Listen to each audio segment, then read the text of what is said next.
All right. Hey, how's it, everybody? It is right around 5 p.m. West Coast time. I am going to call it 3 p.m. Hawaii time, 8 p.m. on that there East Coast, and 7 p.m. for our Central Time folk. I am Mad Statter. This is Chatter with Statter, and I am really sorry it has been so long. Starting soon, starting soon. Really? Soon? How soon is soon? How soon is now? All right, you guys. Yes. Didn't get the pre-production that I was hoping to get done today. So the show that I thought we were going to have, it's different now. But eventually we will have the show that I thought we were going to have. Today, we're going to have something different. But what we are going to have is a bunch of people waiting around in the waiting room going, dude, is she ever going to show up? Does she even remember we exist? I totally do. In fact, not only do I totally remember that you exist, I have to say this right now. For all you Canadian folk, for all you UK folk, for all you out of the country folk, for all you folk who are not in the United States, I know I'm touching on a topic that is a little bit sensitive, but thank you for joining this USA production and not boycotting this situation at hand. I am not going to talk about the boycotts. I shouldn't bring it up, but I have to say, I do appreciate you. I appreciate you so much, and I'm hoping that we can all continue to get along here in this wonderful space of, of food and of yumminess and of maps and of kittens and of basically all the stuff that doesn't matter. But you know what does matter? You matter, we matter, our community matters, and apparently this hype train matters. So, oh my goodness, I don't know what happened with the hype train yet because I'm at the top of the chat, haven't even said hello to who's here, but whoever started the hype train, look what you did. All right, so let's find out who did it. Shock in the house, letting everybody know what is going on both the YouTube and the Twitch side. We have got Darlene, we have got Rick coming in from Milwaukee. It looked like there's a little bit of snow down there, but mostly only on the grass. Terry in Scotland coming in, raiding with a party of 4. I am going to guess that perhaps Penel is with him, and maybe even Katie's Aura, but let me go and scroll a little bit further. Yes, it looks like Penel indeedly do, along, of course, with Katie and Terry. Let's see, who else could be the other one? It could be DJ Smook, or it could be Thomas the Turtle, or it could be some other unknown rando, or it could be our fellow friend Baney Bo. Let's continue scrolling down to find out, shall we? Mama Sean in the house. Good to see you, Puzzy Cat. Thinking about you the other day.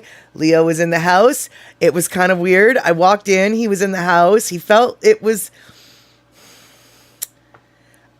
like him and my little girl Ashes were kind of having a moment, and I walked in on something. There was awkward kitty vibes when I walked in. I don't know what I was walking in on, but I feel like there was some kitty situation going on, and it was really awkward when I walked in on it. Anyway, eMusic, good to see you. Who else we got in the house? We have got, let's see here, Mama Sean, eMusic, Mama Sean, Terry, Darlene, Penel, more eMusics. Excellent, you guys. I'm so glad that y'all know how to entertain yourselves when you're just waiting for the chatter to chatter. And let's see here. Penel, thank you for resubbing. And she might have been the one that helped to click off the event, but Terry in Scotland with that 1,000 biddies definitely helped to kick off that hype train #1 that we've got. And Darlene, I was kind of surprised that I went on live as well. And Rick, exactly, this is not the show you were looking for. That is exactly it, my friend. And Rick, thank you so much for that gift sub to Darlene. Let's see here. eMusic bragging about her 5 inches of snow. I'm not sure if she's bragging or lamenting, actually. Hopefully it is a day for soup and sandwiches in your house, eMusic. All right. It looks like I'm seeing everybody here. So, Hype Train 2 has started. Why don't we get back to our usual? Slowly but surely, back to the usual. We have our Black Cat intro. Let's do it.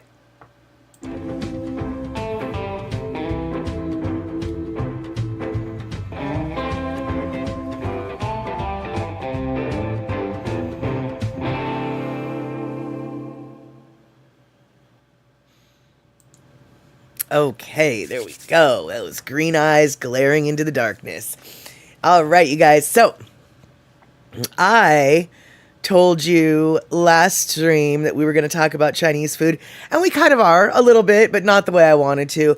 But before we talk about Chinese food, I wanted to give you guys a little tip here. I saw this on the interwebs. Now I need to find it. Hold on, where'd it go? Where'd it go? Come on. Ah, here we go. All right, so you guys, how many of you deep fry food? I know you're not supposed to eat a lot of deep fried food, but how many of you deep fry food? I'm sure you've done it in your life. And how many of you think that deep frying food is kind of a waste and kind of a pain in the arse because you deep fry the food once, you have to use all that flippin' flirpin' oil, and then the oil gets kind of nasty and dirty, and you don't really know what to do with it, and you don't really know, well, and even straining it, it's a pain in the arse. It just doesn't ever look right. Katie, you air fry. Yeah, lots of folks are doing the air fry thing these days. I don't have room on my counter for another appliance, especially now that I got my fancy hot water dispenser. But for those of you who do venture into the realm of deep frying in oil, or even just pan frying in a lot of oil, you can cook a couple batches of stuff with that oil, to help, so you're not, spending, you don't have to waste 3 gallons of oil on one batch of, say, lumpia or whatever. But if you do decide to go the route of the decadent deep frying, and you don't want to waste your oil, and you think you can at least, probably, you've got a container to save your oil. You could use it 2 or 3 times, right? Except for ookie, it looks all yucky. It's got weird stuff floating in it. It makes everything look gross after the first thing. That's okay, you guys. There's actually something you can do to clean your oil. And what you can do to clean your oil is pretty much absolutely everything you've been told not to do with hot oil. Like, what is the one thing that if you have worked with hot oil before, what's the one thing you really shouldn't do? Would that be pour water into your hot oil? Why, yes, indeedly do, Pocola T, you've got it. Pouring water into your hot oil, you're not supposed to do that. Well, you will. You do. You're supposed to with this particular trick. And I want to show you this particular trick. By the way, it's not pure water. It's not pure water. But this particular trick actually cleans out the oil. And yeah, I'm just going to let this dude explain it. All this is cornstarch and water. Now we're going to start dumping it in. Okay? Dump it in slow. Dump it in real slow. Let it sit a minute. You got all day. Dump a little more.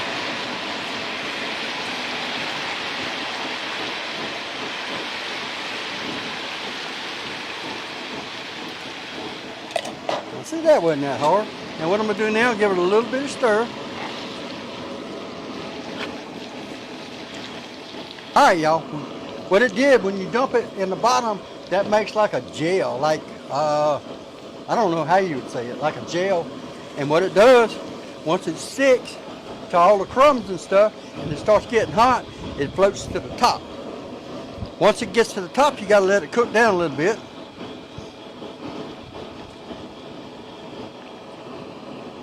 Now I usually get my oil about 325, 330. I went a little higher this time. Okay.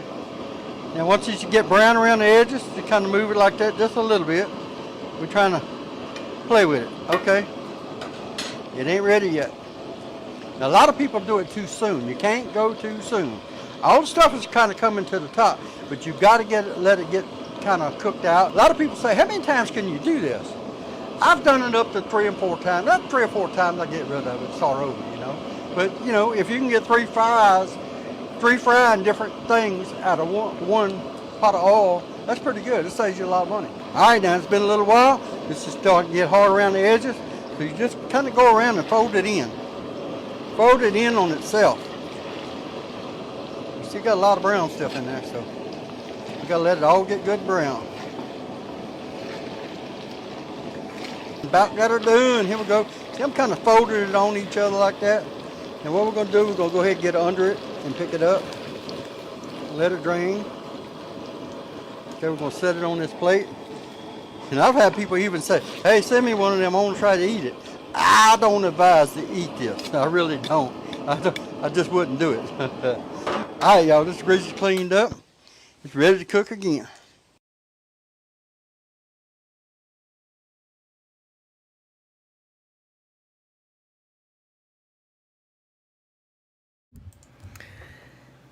So there you have it, Rabbit. And I feel like, this is a good trick to know, because you might not fry, but one day you might meet somebody who fries up some things bops. And like you said, man, save you some money, because oil is not cheap. And I think we all know nothing getting cheaper these days, right? So if you can use that jug of oil, or as he says, that jug of oil, that pot of oil, the pot of oil, if you can use that pot of oil 2 or 3 times instead of just one time, you're saving yourselves 2 or 3 other pots of oil costing, I can't even say it right, coming out of your pocket. So, and Picola tea, not for human consumption. Oh, the horror and waste of good cornstarch. I don't really know if it's a waste of good cornstarch, because you can buy cornstarch for pretty cheap, cheaper than all. I mean, I know that if you buy it in little containers, jars, boxes, whatever. I don't really cylinders. Buy little containers of the cornstarch. It is kind of expensive, but if you go to boy, you guys, you'd think I wasn't concussed, but maybe I still am. If you go to an Asian mart, man, they get big bags of cornstarch for super cheap. And I had a feeling you were joking, because yeah, it isn't that expensive. Although actually it is kind of expensive. I have noticed, like, the smaller the thing of cornstarch, the more expensive it gets. And so, Darlene, wondering about the flavor from the cornstarch.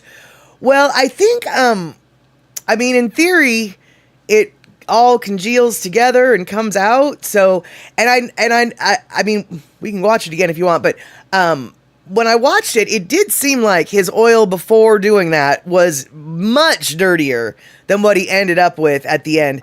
It would have been nicer and better, I suppose, if he'd had a silver pot instead of a black pot, and in order for us to see just how clean that oil got. But I don't know. I feel like it looked like it was a lot cleaner and and obviously that gunky stuff that he pulled out had a bunch of brown bits on it. Now, I don't know what it is that he fried beforehand, and I really don't think that this would work necessarily with fish. Like, if he used that oil originally to fry fish. Now, the oil is clean, but I still wouldn't use that oil to cook anything but seafood, because the oil itself has a tendency to pick up a fishy flavor once you've fried fish in the oil. But if he had done chicken or whatever, easy peasy, you'd be, a more neutral tasting thing.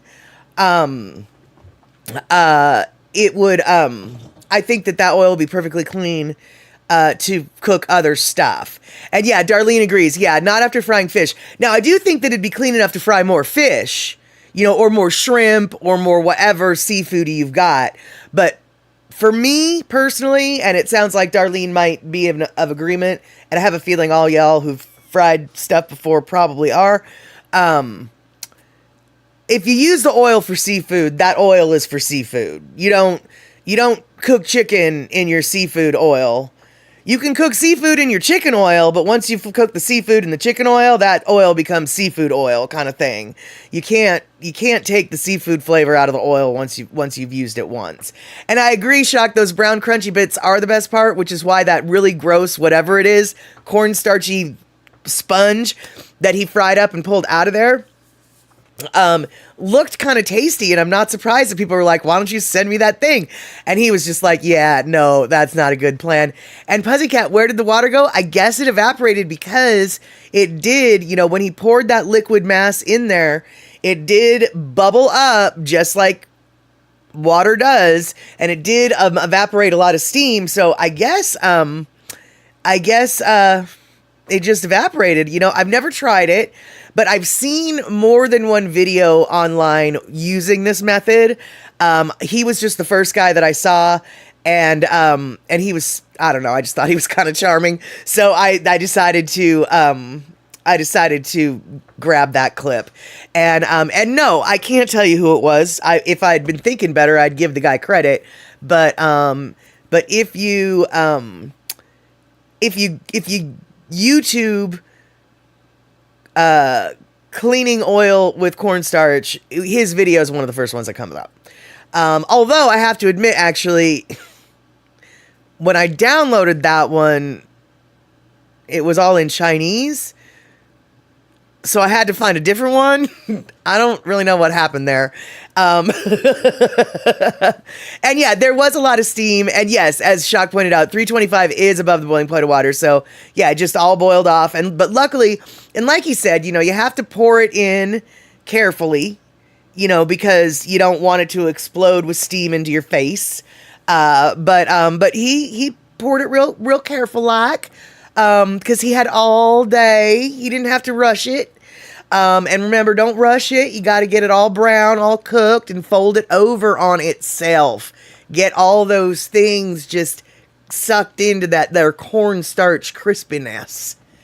And there you have it. And so Terry in Scotland, he's bragging. He got some spam today. Oh, wait, that's not right. He didn't get spam. He got a spam email from your dumb brother-in-law. The subject line was, "Are you still alive? Go MAGA." Delete that one. So I'm going to assume, Terry, that your brother-in-law wasn't the brother of your Scottish wife. Going to assume he's the husband of your American sister. Now, granted, I don't even know if you have an American sister, although I think you do. But I'm guessing, going out on a limb, could be wrong, totally could be wrong, that if your late wife had a brother, he would be Scottish, and he would not be sending that email. Just guessing. Just guessing. For all I know, Scotland could love the person in charge. And and let's see here. Picola T, if I don't have the fans going 100 miles an hour, it seems like the smell lingers whenever I do a fry up. Yeah. Well, I think if I remember correctly, that dude was frying outside for a reason, probably. Because, yeah, you know, oil has a tendency to linger, and especially if you're frying up fish, or even something as mild, as shrimp. You can walk in and just be like, whoo, somebody was cooking some seafood. And Trail Dust, no, we are not talking about bacon. We are talking about a way to clean up when you're, oh, and by the way, hello, Trail Dust and Teeter, good to see you. We're talking about when you've got a big old pot of oil that you've already fried something in, and it's looking dirty and, you know, grimy, because it's got crumbs of stuff and the like. And you want to reuse it because you've only used it once, and you know that the pot of oil can be used a couple times, but it's so ugly looking that you don't want to use it. And so, if you mix cornstarch and water in the hot oil, the oil's got to be like 325, 350, you know. If you put that in the hot oil, the cornstarch acts as a sponge. And the cornstarch acts as a sponge, and it absorbs all the weirdness that is happening in your oil, and it sucks it all up. And thanks, Shock. I forgot that I needed to do that. And so, let's see here. Yes, and in regards to witches in the UK, it's not just witches in the UK, my friend. But yeah, there is an easy way if you are at all into voodoo practicing. There is a very easy way to create a voodoo doll of our Cheeto Overlord, which, by the way, you guys, I've called him our Cheeto Overlord since 2016. So this is nothing new for me, but I am very glad to see that people are purchasing Cheetos. I know it is a USA brand. That's fine. You guys, you can probably find generic fake Cheetos, and those will work just as well. You don't have to buy Frito-Lay Cheetos to make the spell work. I promise you. I promise you. And yes, the Orange Julius, actually, someone pointed that one out to me back in the day, and I thought that was a good one too. But I still am sticking with the Cheeto Overlord. And by the way, when I do refer to him as the Cheeto Overlord, I don't actually spell it the way Cheetos spell it, because I don't want to besmirch their good name. I actually spell it Cheatos. But regardless of Cheeto's good name, Shock does bring up a very good point. You really don't want to buy the Cheetos, not only because they're United States made, if you're on a boycott right now, but because the generic and fake do make it a little bit more realistic. And I know we aren't supposed to be talking about this on this particular stream, but unfortunately right now, all of our countries, from China to Canada to the United States to Mexico, like, we're in a kerfuffle right now, and all of us are going to bear the brunt, regardless of who you voted for. This whole tariff thing is spend your money where you will, but if you do buy a Cheeto, you know what you can do with it. And that's all I'm going to say about that. But continuing on with our food topic, another thing I'm going to tell you about is this, and I had no idea. First off, I was privy to an argument beyond all arguments between my boss and her husband the other day, and I thought it was the stupidest argument ever. But apparently there's a legitimate... And yes, exactly, Treadless. Cheat does fit as well. Yeah. Okay, Cheesies are the Canadian brand. There you go. Perfect. And let's see here. Someone said so many people are micturating on Trump Tower these days. Micturating. I don't know what micturating on Trump Tower these days means. Do you mean mice? I don't know what that word is, but do you mean urinating? And let's see here. Cheat, toe, bone spurs, Mussolini. Okay, peeing is what you mean. Yeah, that's what I kind of figured. Yeah, I kind of figured that. Well, hey, it'll give it a lovely aged patina from like 3 feet down, I guess. I'm sure an excess of urea must do something on a finish, right? Or urea. I don't know how to pronounce that. Anyway. All right. So, you guys, we are really not supposed to be talking about this. So,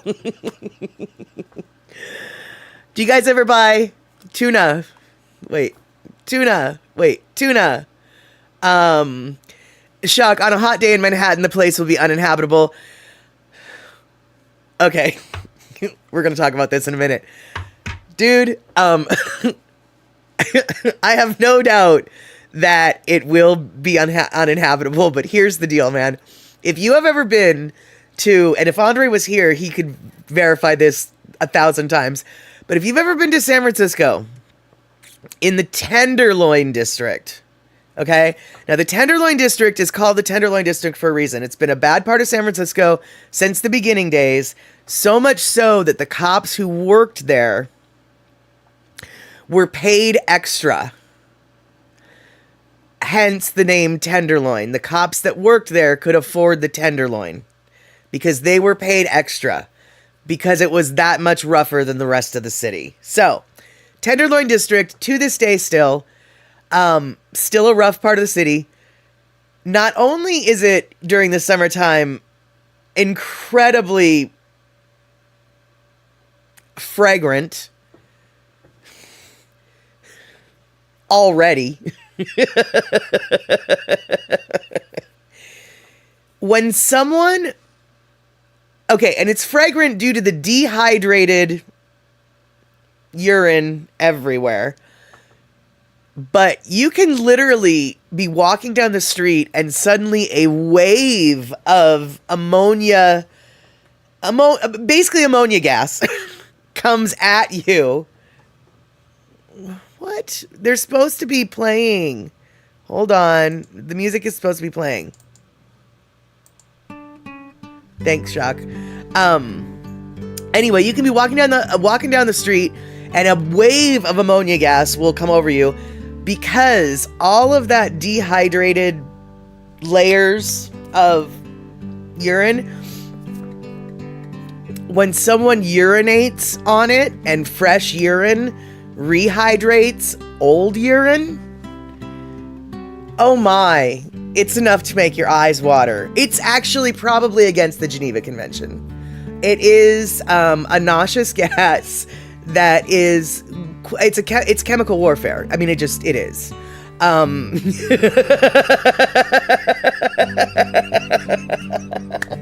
So I definitely can imagine what Manhattan might smell like come August if people continue on with their usage of a public space and relieving themselves. Exactly, Fennell. I hope nobody's eating right now. But speaking of eating, you guys, check this out. Okay, so we're talking about tuna now, right? Okay, we're going to. Because I heard the funniest joke, or not joke, it was the funniest argument. I thought it was the funniest argument. I thought it was an argument. It was an argument. It was an argument. So y'all, can of tuna. Do you read the instructions on your can of tuna? And do you drain your can of tuna? This is my question for you right here. I've got tuna. This is my tunas. How much would it cost to put to put Leo on a bus to New York? I don't know, but I don't think he would make the trip. I think he would let loose before he got there. And I guess, yeah, Picola T, we're talking about all things pungent today. Exactly. So, speaking on our pungent talk, tuna fish, your can of tuna, do you, A, read the instructions on it? Because I just found out there are instructions, by the way. So, to answer the question for me, no. Do you read the instructions, and do you drain it? Do you drain your tuna? Pennell, no, you don't drain your tuna, or no, you don't read the instructions? Or no to both? I guess I am asking two questions. Darlene, not really, but I think I know where you're going with this. I thought they said not to drain it. All nutrients are in the juices. Pennell, you drain tuna. Okay, there we go. Yeah, me too. Yep, exactly. Well, apparently, my boss's husband drained the tuna. And my boss lost her bloody flippin' mind. Because she specifically told him, or asked him, well, did the can say to drain it? And he was like, what are you talking about? And, yeah. It exploded. It exploded. I was just laughing because I was just like, of course you drain the tuna. Who doesn't drain the tuna? Rick, exactly. Yeah, Mama Sean, drain it, definitely. You think, right? You would think. All right, so this can of tuna says, I don't know if you're going to see it. You can't see it, but let me just tell you right now. It says, do not drain. Do not drain. Do not drain? That's the craziest thing I've ever heard in my life. I don't need no stinking, flippin', liquidy, stupid tuna fish sandwiches. Tuna fish sandwiches aren't tuna fish soup. It's supposed to be tuna fish sandwiches. No, you can totally, yeah, yeah, here, just, watch. So I went to go eat some tuna, and I noticed on the lid it says, do not drain. What do they not want me to drain? This stuff right here? I always drain that out. Okay, I'll leave it in. Curious, I went to their website, and apparently these are all natural fish oils and juices and omega-3s and, of course, flavor. So I mixed it in, and it disappeared, soaked right into the meat. I added mayonnaise and mixed it around. Pickles, these are the sweet kind. Chop them up, put them in the bowl, add some smoked paprika. You can never have too much. And what you have here is a premium bowl of tuna. So if you've ever wondered why a can of tuna might say do not drain, well, now you know.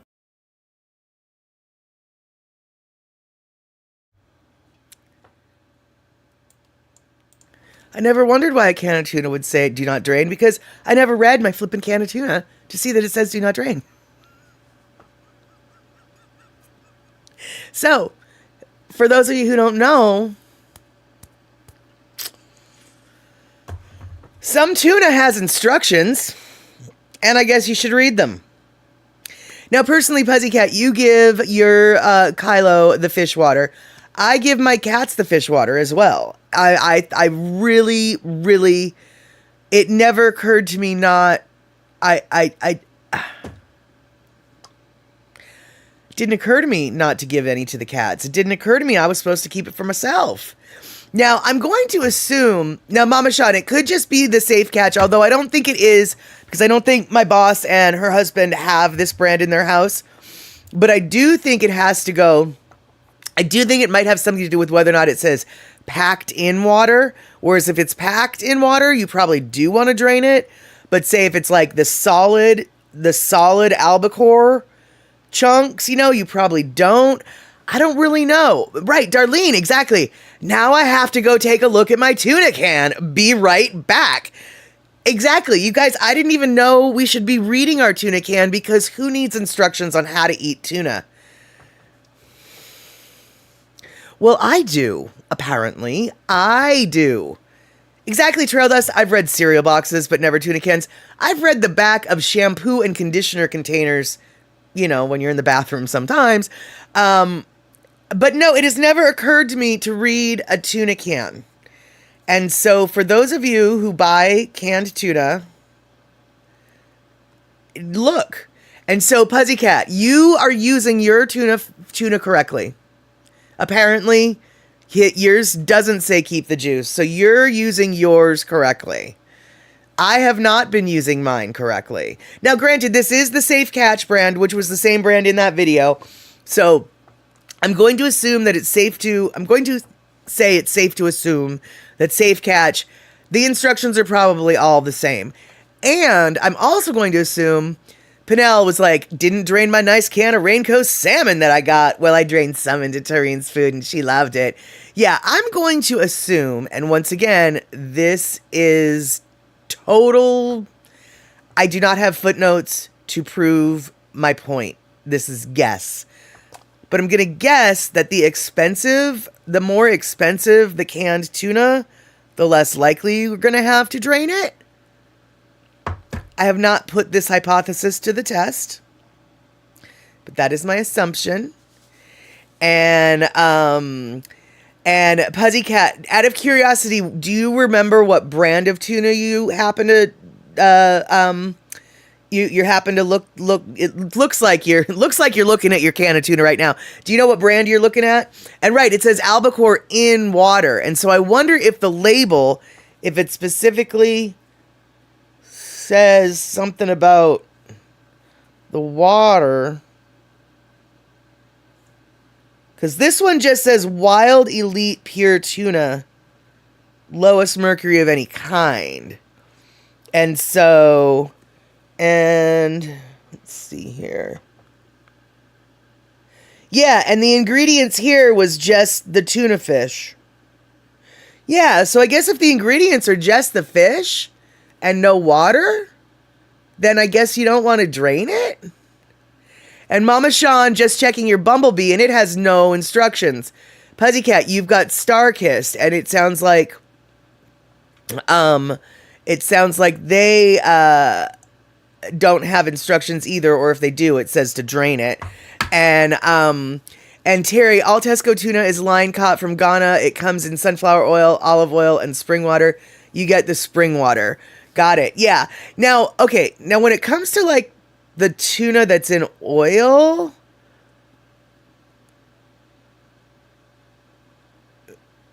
do we know? Are we supposed to drain it? I don't know. I would assume we're supposed to drain it if it comes in oil, but I don't know. And I haven't opened. I've got 2 cans of tuna that are packed in olive oil. I haven't opened them yet. I might have to do that. And Puzzycat is saying that if you do it in oil, then you don't drain it. Okay. I think my cats would really like it, though. All right, well, there we go, you guys. So I guess sometimes you drain, sometimes you don't, but read the instructions. Okay, who knew? And I think the tuna packed in oil is yummier. Cola Tea, I am assuming that I will think so too. The only time I've ever had tuna packed in oil was home caught and canned, was actually jarred tuna, and it was unlike any other tuna fish I've ever had in my life. I still dream of that tuna to this day. Actually, it was so flippin' delicious. And speaking of flippin', I had a tuna fish sandwich at a restaurant the other day, and because I wanted a sandwich after my car accident, and the tuna fish sandwich on the menu was called the Flipper, which I thought was kind of a bad name for it because Flipper is a dolphin, and I thought that if we were going to eat tuna, we were supposed to eat dolphin-safe tuna. And as I was eating the sandwich, I realized, am I eating Flipper along with this tuna? Is this tuna not dolphin-safe? Is this tuna a dolphin? So if you're ever going to make a restaurant that has a tuna sandwich on it, don't name it the Flipper, okay? Just don't. And Mama Sean, you rarely eat tuna, but now I feel like I need some mac salad with tuna. Yeah, that sounds good, dude. And let's see here. Darlene, on my Wildcat skipjack tuna, it has 106 milligrams of, hold on. Milligrams EPA and DHA omega-3s, pole and line caught, but it doesn't say no to drain. So you're not sure with yours. Right. See? Now I'm feeling very conflicted. I mean, I guess if it specifically says do not drain, you don't. But if it doesn't say anything, you do? I'm going to have to ask my boss about this because she seemed to have some very, very strong opinions. Both her husband and I thought they were a little bit silly, but then I realized I guess she had a point. Puzzycat, I know we've talked about this before and you have to know.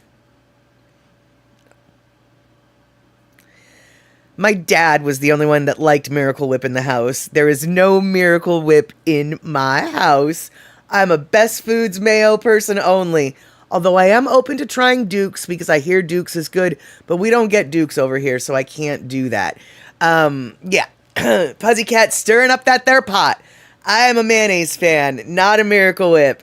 And Shock, you are store brand mayo, not Big Food.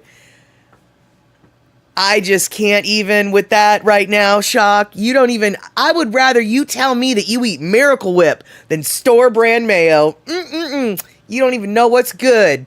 I mean, actually, you must know what's good because you like what you like. But, oh, Duke's. You like Duke's? That's not a store brand, dude. That's a major brand. It's just a major brand in the South. And we don't have it out here. I'll tell you what, you guys. There's not a whole lot of things in the South that I wish we could get up here. But there are 2 things in the South that I do wish we could. Duke's mayonnaise is one of them. I might not like it, but I want to try it. But the other thing that I really wish we could get out here is white lily flour. You cannot get white lily flour on the West Coast. You cannot get white lily flour in the North. And white lily flour is the only way that you can make good biscuits. Proper biscuits. Soft wheat biscuits. And yeah, Pussycat, of course, because you in Florida, you get Duke's. I think Duke's is from Florida, isn't it? And of course, you got white lily flour. And let's see here. I know I'm not supposed to eat soft wheat biscuits, but I don't care. I want to make them. I want to be able to know how to make a good biscuit. And making a good biscuit requires the right kind of flour. And we don't get the right kind of flour out here. And it makes me sad. I have been told that cake flour is an acceptable substitute when you can't get it out here. But let's see here. Picola Tea, I wish we could get real deal sausage biscuits. Biscuits made with lard and all fluffy. I actually do want to make... I've got some bacon grease I've been trying to make. Let's try this one more time. I've got some bacon grease I've been dreaming about making some biscuits with. But I've been saving it to get the right flour. And yep, them there Duke boys make them their new mayonnaises. Yep, that's right there, Terry. They've been running some mayonnaise across borders in that General Lee that they got. And no, Darlene, I don't think you can get white lily flour out there. I mean, I know that you can get white lily flour online. I can get white lily flour online. But flour is kind of expensive, and you pay as much in shipping as you do for the flippin' flirpin' bag of flour. So I'd really rather not. And, Rick, mayo don't matter to me, just like Prel. Oh, you don't even know what you're talking about. And the Daisy Dukes mayo is a little bit short. Exactly. And Pussycat, you and me both, my friend. I always use way too much mayo when I'm making tuna sandwiches. And Mama Sean, I've never seen bluebird flour. That doesn't mean it's not there. I've just never seen it. So I will be taking a look-see for that. And Pinnell, your grandmother loved Hellman's mayo. Well, let me just tell you right now, that means she also loved Best Foods mayo. Because Best Foods and Hellman's are exactly the same. But on one side of the Mississippi River, it's called Hellman's. That's the east side. And on the west side of the Mississippi, it is called Best Foods. Let's see here. Darlene, though, says she's been using avocado mayo. So yummy. I don't know what that is. Is that mayo made with avocado oil? Or is it an avocado spread that is like mayonnaise? Okay, avocado oil. Okay, gotcha. Right, and Picola Tea, Carl's Jr. West is the same as Hardee's East. Yes, exactly. And let's see here. Mama Sean, bluebird flour is what my friend from the Res only uses for fry bread. It comes in a cloth bag. Oh, I am very intrigued. Okay. I'm gonna give that a look-see here. And, yes, exactly, Pussycat. Bring out the Hellmann's and bring out the best, which to me never really made sense. Bring out the best foods and bring out the best. That's a great slogan, but I really didn't think it worked with Hellmann's. Whatever, though, they both use the slogan. And if I remember correctly, there is an ice cream brand that is the same, but two different names. I want to say Edie's and Dreyer's are the same ice cream, but on the West Coast it's Dreyer's, and on the East Coast it's Edie's, or Eddie's, EDY''S. And so, for some reason, the East Coast and the West Coast, they'll have the same thing, but it's not called the same thing. And Picola Tea, exactly. Yeah, I want to make my own mayonnaise too, because it is really good. But it only lasts like a week, and you can't go through enough. You can't go through all of it in 7 days. Pussycat, don't even get me started. Bluebell is very hard to find over here. I think we can get Bluebell in Walmart, but I don't go to Walmart. And as far as the other grocery stores go, Bluebell is not in my area for sure. But Bluebell has really good ice cream. I will give you that. So, okay, Mama Sean, hold on, Mama Sean, who trailed us. I just got my Dolphin Safe pizza with Miracle Whip on it.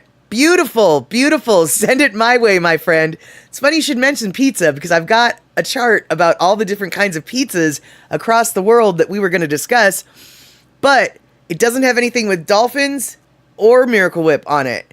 And let's see here. So Terry in Scotland, most tuna sandwiches when I was growing up had a spoonful of sweet pickle relish with the mayo. Can't get it over here, so you add a dash of lemon juice. Interesting. Yeah, I don't like sweet pickle relish in my tuna. It's got to be dill pickle relish. I don't like sweet pickles pretty much for anything. I do have it in my fridge because I know some weirdos out there enjoy it. I'm looking at you guys. And let's see here. You're pretty sure you got some. I don't know what you're Okay, but here's the thing though, you guys. Okay. When we watched this video, we watched it. He made his tuna the way he made it. But then he added paprika. Who adds paprika to their tuna sandwiches? I have never had paprika, to my knowledge, in a tuna sandwich. Do you add? He was like, you can never have enough paprika. Paprika in tuna salad? I've never in my life. So yeah, I don't know. Are you guys fans of the whole paprika in tuna fish? I don't mind paprika. It never occurred to me to put it in a tuna fish sandwich. And Shock, you put the Italian pickled vegetables, whose name I can't pronounce, in tuna salad. That's a really good idea. I need to buy that stuff because I really like it, but I never have it on hand. And quite honestly, I need to trick myself into eating more vegetables. And pickled vegetables I really like pickled vegetables, so I really need to do that. And yeah, dill is what I put in my tuna. Exactly, dill and salt and pepper. Exactly. And Pinnell, yeah, Breyers ice cream. A lot of people like Breyers. I'm not a big fan. I don't know why. I don't like the texture, but we totally have that out here too. That one I think is nationwide. Okay. But hey, you know, Puzzycat, I don't know why that is. I need to reload. Here.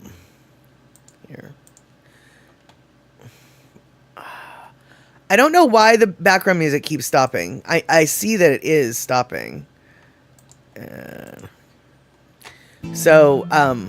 Sorry. Thanks for the heads up, y'all. I don't know why it keeps cutting out. I need to reload. After the disaster of this, things have been wonky. No, Puzzy, I haven't fixed the hard drive yet. I have not fixed it yet. It is one of the top things to do because not only did I realize I lost all of my videos from Hawaii and all of my Eevee music and all of my Lono videos, I also lost all of my pictures from all of my cell phones for the last 15 years. All of my photos that I have carried from one cell phone to the next and upgraded from one computer to the next, photos from at least 2012 are on here, and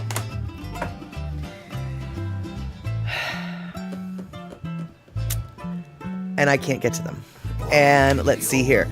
Now, in regards to Breyers ice cream and the tuna, no. And can we take a Lono break now? Yes, we can, Puzzycat. I was just about to do that a few minutes ago when I noticed that it was 5:55. So, you guys, I don't remember what I put up for Lono. I put something up for Lono, so we're gonna listen to Lono now, and there you go. Let's listen to Lono.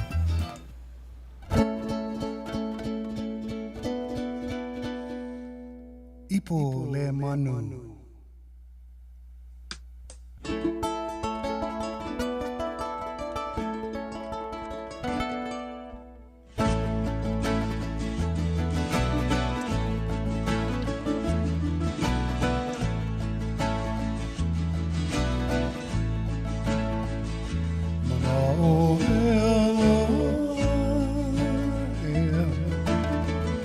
Okay, ipo le manu.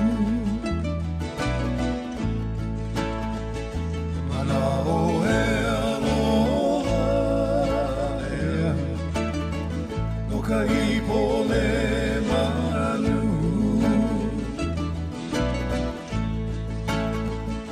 Kamanu kuhoa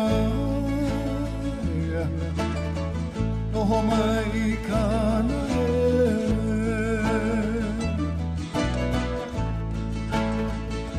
Kamanu kuhoa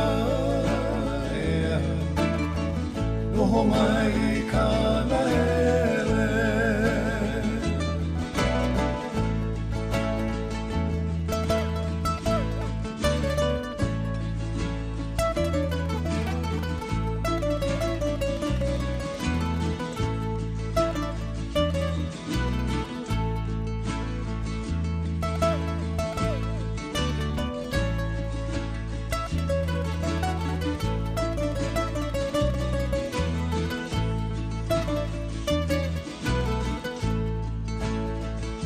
Iwi au kaya Ole nai kaua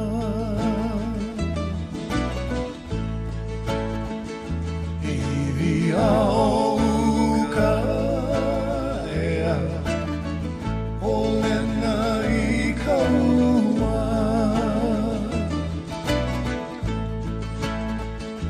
Aina kapuana ea No kalani hele roa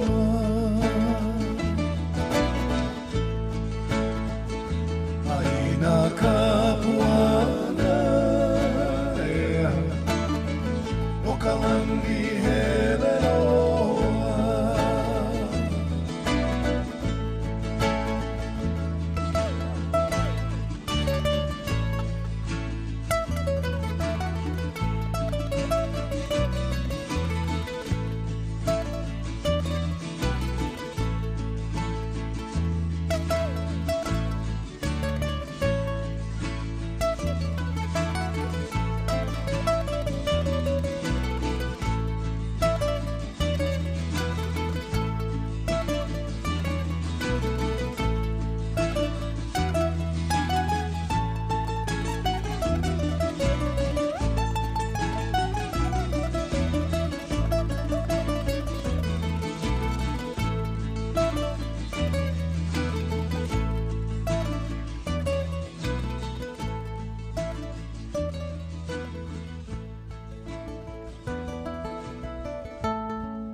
Ipole manu.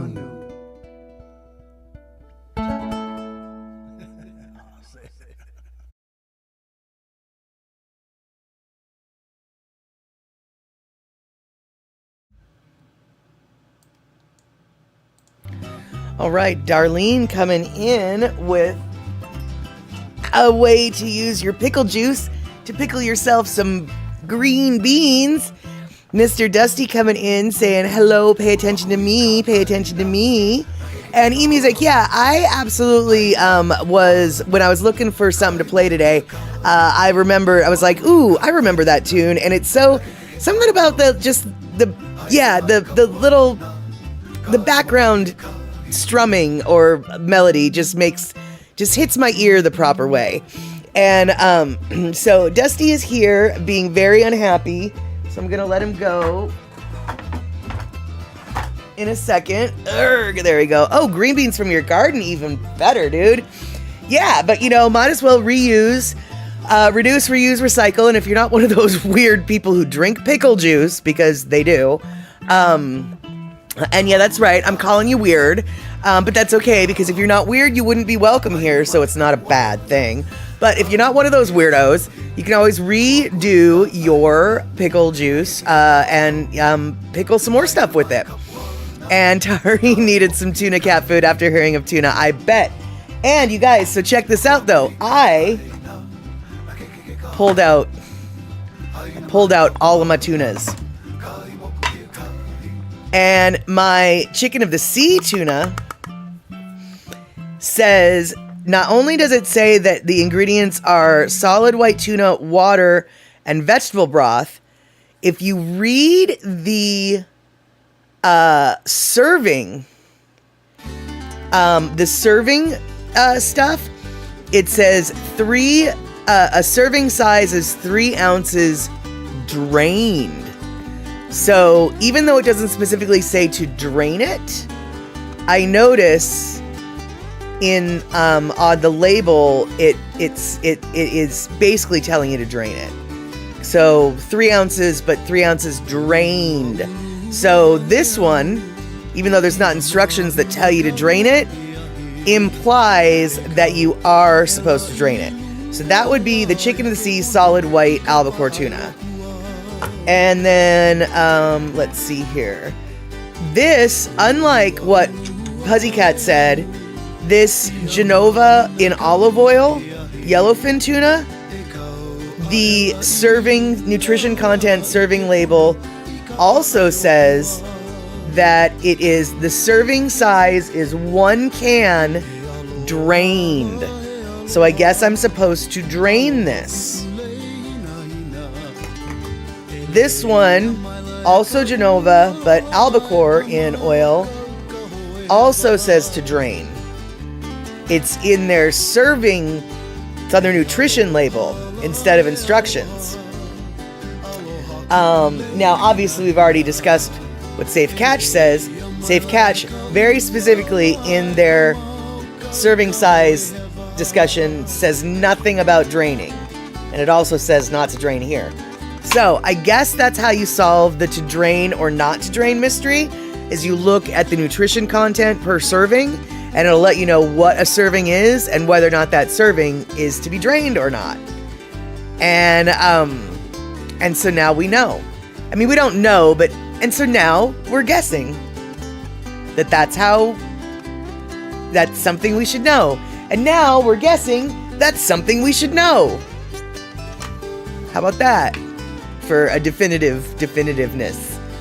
And Trail Dust, a couple years ago, a friend asked me, "How have you been, Kevin?" Your answer was weird. Perfectly valid answer. And so basically, eMusic, yes, now I guess you need to read the can of tuna. So a whole new pressure in our lives has been placed upon us. Tuna can reading. Can tuna reading. And do I drain the juice from the Vienna fingers? Pussycat, I try not to eat those Vienna fingers, and the one can that's still in my cupboard to try is in barbecue sauce, and I've been told that the barbecue flavor is awful, and that I should wash that off. So I will be washing it off, but in regards to other people and whether or not they do it, that's a different story. Okay, Darlene, but it doesn't say that on your can. And it doesn't say to drain, so you're just not sure. Well, at least, what is it? Chicken of the Sea? At least Chicken of the Sea had the common courtesy to let me know I needed to drain it. I don't know about your Bumblebee, or were you sun-kissed? I think you were Bumblebee, right, Darlene? Mr. Bumblebee has not given us some very good instructions for what to do with this product. And let's see here, Mad Statter, does all my tuna come in a pop can? I have a can opener just for tuna because for some reason, no pop top tuna here. No, this does not have, this is a regular can, does not have a pop top. But these ones, yeah, totally do. These ones totally do. And Thomas the Turtle coming in with the truth. When you buy the foil pack of tuna, no need to drain. That is very true. That is very true. And Pussycat, you saw bacon flavored Spam at the grocery store yesterday. Yeah, actually, that's pretty common. I think there's like 30 plus flavors of Spam these days. I know that there's the Korean chili paste, like Gaoshang Sushan or Gaojao. They got that flavored Spam now too. We have it in our corner store. It's Gao something. I don't know how to say it. I hope somebody who is more familiar with Korean food, if they can come in here and tell me what word I'm massacring. It's a very common Korean chili paste. They use it in Korean cheese corn. But yeah, and back to the tuna. Let's see here. Foil pack. Yeah, blah, blah, blah. Terry in Scotland. It's not really a foil pack. It's really plastic, isn't it? But it's a vacuum sealed. It's sort of,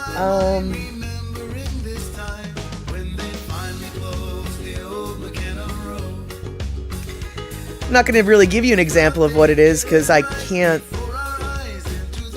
think of anything that it's. Let's see here. No, you probably don't. You know how cream cheese has a foil pack around it in the box? It's sort of like that. Velveeta. You know how Velveeta has that weird thing? It's kind of foil, kind of plastic, that is vacuum packed around the Velveeta block before you open it up and have to put it in the fridge. That is what Thomas the Turtle means by a foil pack. Only it's much smaller than a Velveeta cube. Generally in the foil packs, it's a single serving or a double serving. It's not like always a full can. It's usually like, it's to be eaten on the go kind of thing. And yeah, Puzzycat, exactly. They package tuna in the foil bags with olive oil and flavoring too. Exactly, because oftentimes those are the ones that like people have in their desk at work to just pull out and eat at lunch. You don't have to make your tuna salad. It's just shelf stable in that vacuum sealed foil pack. It's not really foil. I mean, it is a metallic looking thing, and I'm sure there's some sort of metal in the plastic, but it's more plastic. I don't know if I'm describing it so you understand what I'm saying, but if anybody else can improve on what it was I just said, please do, because I don't think that was a very good thing. And Rick, you have ever mixed up a can of tuna with a can of cat food in the dark? No, because I don't buy cans of cat food that are this big. I buy the Fancy Feast, which are the tiny ones. And I don't have any food of my own that comes in those tiny cans. Also, the cat food that I give my cats, the little cans, they get half a can a day. Those are stored in a drawer with my kitchen tools, like my kitchen scale and a couple other things. Whereas my FUD is stored in my pantry in my living room. So yes, you did hear me. My cat food is stored in the kitchen. My food is stored in the living room. Because here's the deal, y'all. I don't really have a pantry, but I created a pantry off of a set of cupboards that I found on the street, and then I hauled them into my house and put it on top of a bookshelf. The bookshelf is in my living room, and that and that has become my pantry, because I don't have enough cupboards in my kitchen for food. I just have enough cupboards for pots and pans and plates and glasses. And so there you go. And let's see here. And the only tuna in a foil pack here is ahi tuna steaks. It costs a fortune. Exactly, Darlene. That works. It's a pantry. Precisely. And I've been thinking about rearranging my whole house in a state that would confuse people, but it's how I use my house. For instance, I generally get dressed in my bathroom as opposed to in my bedroom. So I was actually thinking of, because my bedroom's kind of crowded, and so I was thinking about putting my one of my dressers in my bathroom so I could have access to some of my basic clothes, like my underwear and my bra and things, when I'm getting dressed in the bathroom. And I know most people don't store their clothes in their bathroom, but my bathroom is also my laundry room, and so it just, I don't know. I'm really thinking about rearranging my bathroom to include more clothing. And Puzzycat, where's the bread box at? I don't have a bread box, but if I did have a bread box, it would be located. I don't know where it would be located.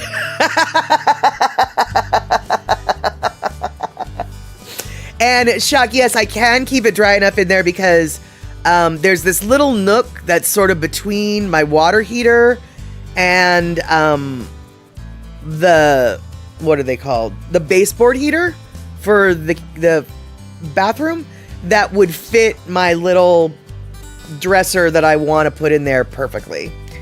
And so, yeah. Okay, Darlene. I just finally found the tiniest of print on my tuna can. It says to drain. All right, there we go. So I guess you guys, if it's one thing we've learned today, to drain or not to drain, that is the question. And you're going to have to refer to the instructions that vary can from can, brand from brand. So there you have it.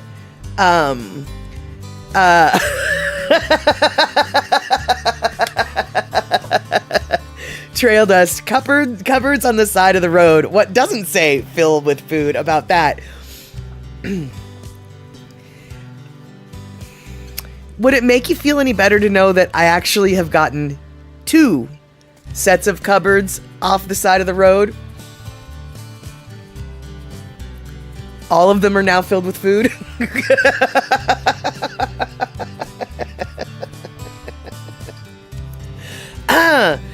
I am not proud. If there is a perfectly good... Now, okay, look. The smaller set of cupboards that I got on the side of the road is actually clearly... It's a bathroom cabinet that somebody just abandoned. Perfectly good. There was nothing wrong with it.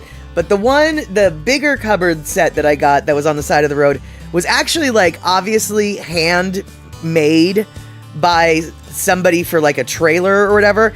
And they had both the countertop and the above cupboards. They had torn out their trailer and had their stuff.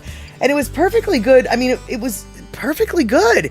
Unfinished wood. It's beautiful. I'm not going to let that go to waste. And I got them in, okay, the one bathroom cabinet I got in my neighborhood, not a nice neighborhood, but the one that's my pantry, I got that in a nice neighborhood. I'm not proud. I will take stuff up because I don't know. Now I don't know if this is something that everybody does in the country, or if this is just a Pacific Northwest thing. But for real, y'all, if we got stuff that we don't necessarily want to take to Goodwill, we'll just leave it out in front of our house, and someone will come take it. I mean, not necessarily like clothes and things, because like that gets all wet. Well, in the summer maybe, but you know, when it's just like, oh, I've got this extra step ladder, I don't want it. Like, boom, just put it on the side of the road, dude. Someone will take it. Now, a problem with that is if you don't know that and you accidentally leave something on the curb, it's gonna get took. Okay, it's gonna get took. But that's not my problem. Yeah, exactly. Your wife comes home with some really good stuff sometimes, and then sometimes you say, "What the F is that?" For sure. But hey, man, if it was free, then you can repurpose it, reuse it, or put it back on the curb and have somebody else take it, right? And Darlene, people put stuff out and some good stuff with a sign saying free for the taking, at least here. Exactly. Precisely, Pinnell. I have a nice bookcase that my friend found on the street, all wood. Exactly. If Trail Dust, if I see a sign, stuff on the side of the road with a free sign on it, I stop and I get it. I have a garage full of free signs. Exactly, you guys. That is how it goes. And in regards to the bread, you guys, actually, when I get bread, because I don't get it very often because I'm trying not to eat gluten, I obviously have to put it in the freezer because I can't go through it because when I do splurge and eat some bread, I only eat a little bit of bread at a time. And let's see here. And exactly, Darlene, people throw out some really good stuff. They do. In fact, I'm looking at 1, 2, 3. And I know there's a 4th. Oh, 5. Oh, 6. I've got a step stool, branch cutter, 2 baskets, and 2 things of cupboards that I've gotten from the side of the road. And exactly, Pussycat, I got a free bike from my neighbor. I got rid of my bike by putting it out and saying, just take it. I mean, for real, I didn't want to deal with hauling my bike to the Goodwill. It was a bigger pain in the arse to put the bike in the back of the car than it was to roll it down to the end of the driveway and say, free.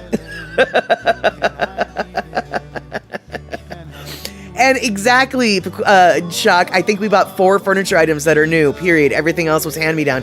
Yeah, I have a gorgeous leather chair. I didn't find that on the side of the road. I got that from Buy Nothing Facebook group.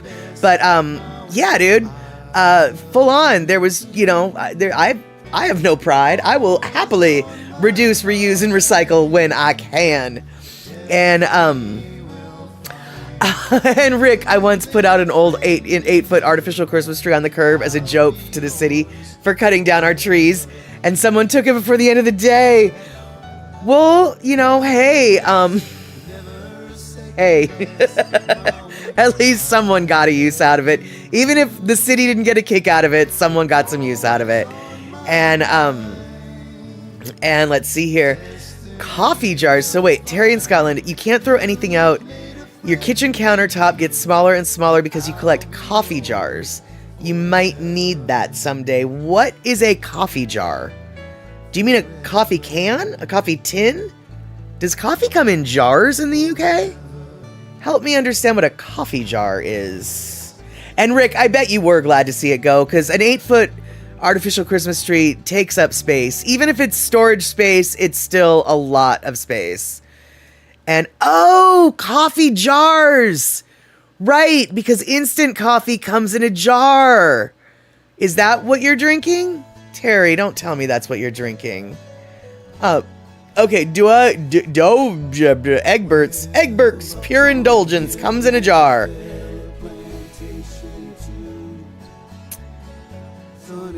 Is it instant coffee, Terry? Please don't tell me it's instant coffee. Is it instant? Is it instant? And Terry and Rick and Terry in Scotland asked Darlene about my collection of containers.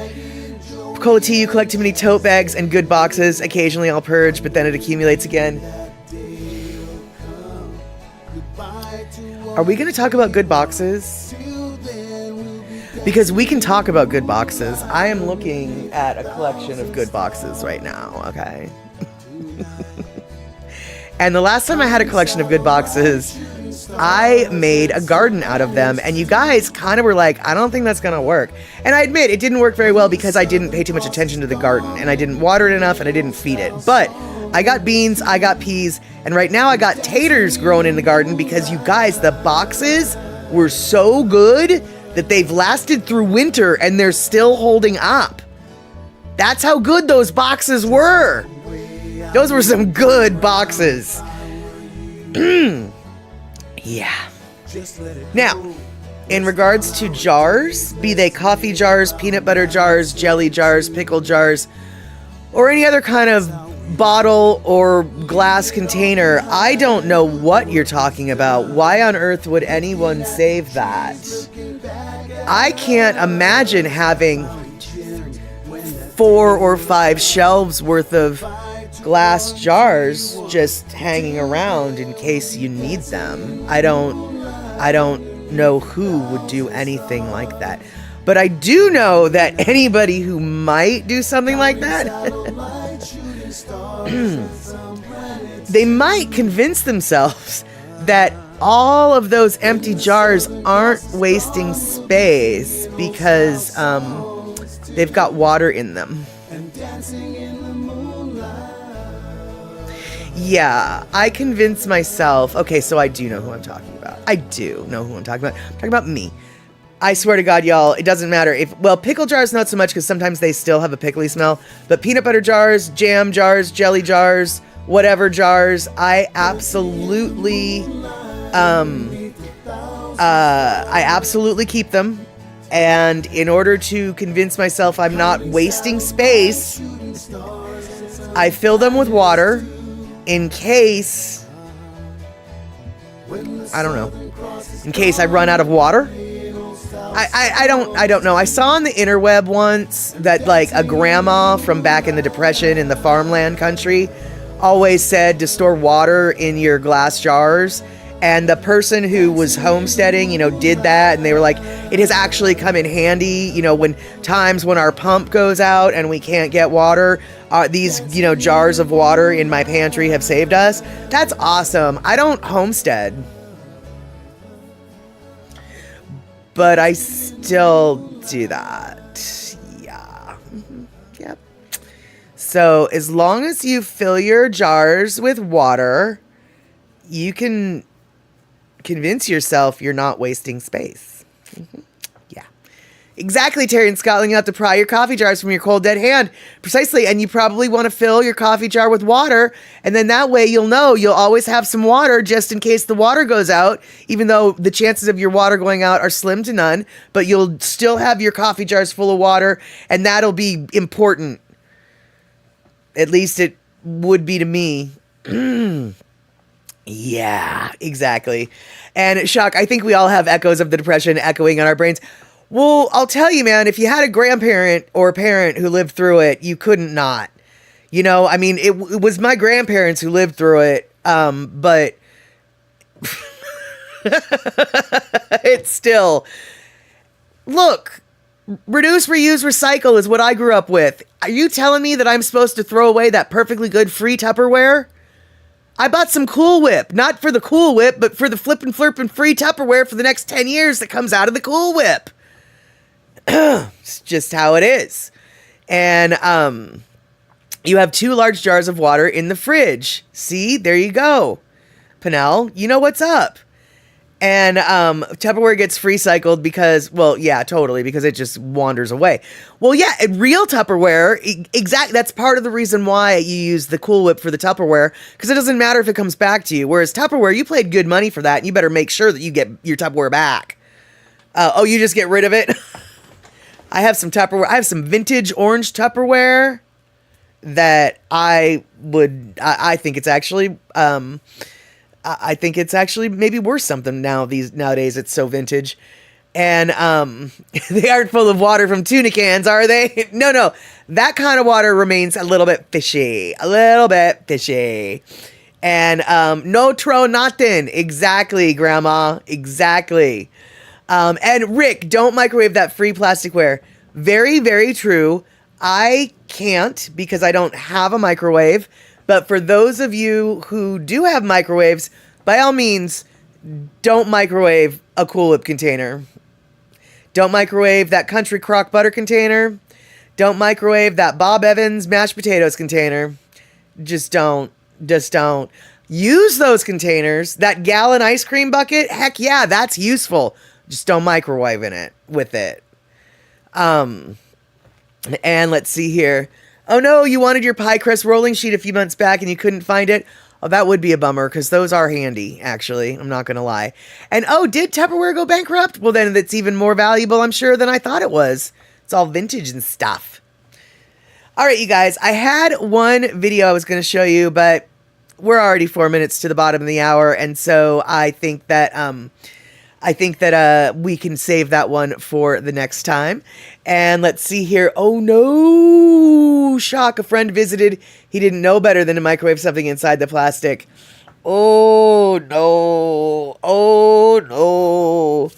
Yeah, vintage Tupperware. You can laugh all you want, Rick. I've got my rice is in it, my flour is in it, and my sugar is in it. You know those orange canisters? Some of them were brown, some of them were yellow, and they came in different sizes, and they had, that old school Tupperware lid. I've got some of those. And there you go. And Pussycat, you're almost right. It's 3 minutes. We got 3 minutes, but it's an early 2-minute warning, and that's okay too. So we're going to wrap this all up. I want to thank you guys for your patience today. I want to thank you guys for your input on unraveling the cans of mystery with tuna, to drain or not to drain. That is the question. And the answer can only be found on the nutrition label, apparently. Or, in the case of Safe Catch, on the lid. Now, it looks like, let's see here. It looks like we, are still a little bit Space Cadet-y, but that would be me, not you. Oh. Okay, it looks like we need to fix the background music. Hold on.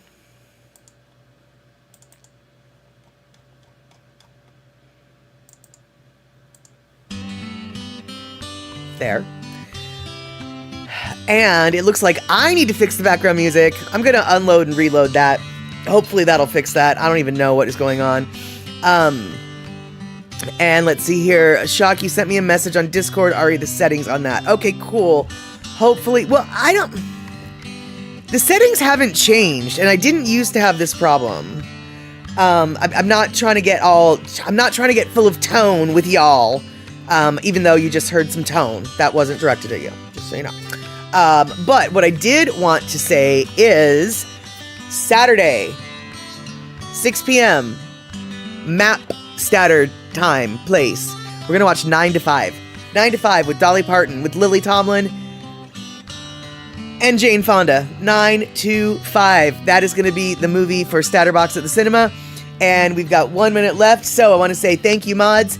Thank you to all of the people who told me to turn the music up. Turn the music on. Where's the music? Thank you so much. I will be fixing that issue. And I also want to thank the hype trainers, those who got into the hype train, who started the hype train, all the subbers and resubbers and gift subbers.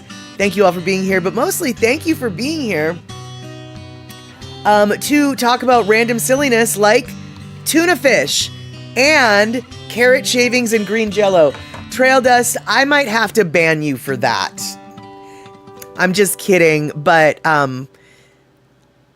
is that what you were telling Darlene to do with that jello mold? Because that's probably what the jello mold is craving. Because that is exactly what that jello mold was made for. Green jello with carrot shavings. And if you don't know, I'm sure you can look it up. But my best guess is all y'all are old enough to know what he is talking about, to know what I am talking about. And on that note, yes, the message today is to drain or not to drain. That is the question. Picola tea. Oh, she's leaving us with a horrendous thought. Tuna and pickle salad in the jello mold. Tuna and pickle aspic in a jello mold. Don't forget the tomatoes.